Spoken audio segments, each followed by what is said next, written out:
So look with me again in verses 2 through 5. And when he had come out of the boat, immediately there met him out of the tombs a man with an unclean spirit, who had his dwelling among the tombs, and no one could bind him, not even with chains, because he had often been bound with shackles and chains, and the chains had been pulled apart by him, and the shackles broken into pieces. Neither could anyone tame him. And always, night and day, he was in the mountains and in the tombs, crying out and cutting himself with stones. The first thing that I want us to see is found in verse 2, and it's all, obviously, I think all of us we don't need a theological degree to figure this out, that all of this stems from this problem, that he has an unclean spirit. In fact, we learn later in verse 9, and when Jesus, it says, then he asked him, what is your name? Jesus asked him, and he answered saying, my name is Legion, for we are many. I don't want to get into next week's sermon, but a legion of people in an army at that time had up to 6,000 people in it. There were many. And so he had an unclean spirit. He was spiritually, ceremonially unclean. You see, we need to understand that Jesus is still living under the Levitical law at that time.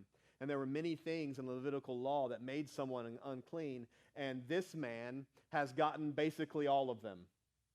You couldn't touch anything to do with a dead body, and he lived in a tomb.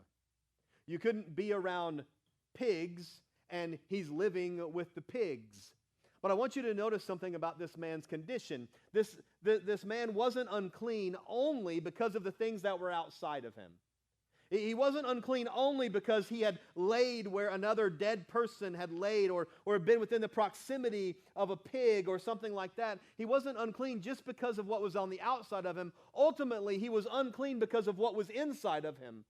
Because evil had infested him, because his soul was full of evil. He was full to overflowing, if you will, of demonic spirits. And so he was spiritually unclean. He was unclean from the outside to the inside. So he couldn't go to the temple and pray through, as Sister Ann used to say. He couldn't go to church and get things right. He couldn't call the priest out to talk to him. He couldn't do any of those things, because anyone who came into contact with him would be unclean as well. And then they would have to go through a process to become clean again.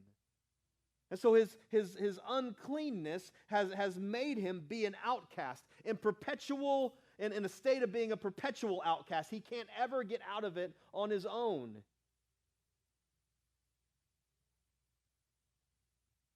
But that's why Jesus comes.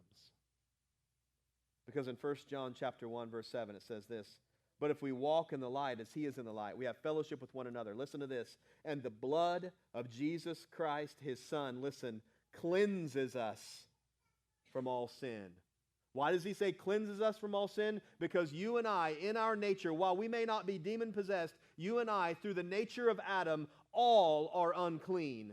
We are all ceremonially unclean and need to be cleansed by the blood of Jesus Christ. And that's why it matters that Jesus went to him in his spiritually unclean state, because only Jesus cleanses those who are unclean.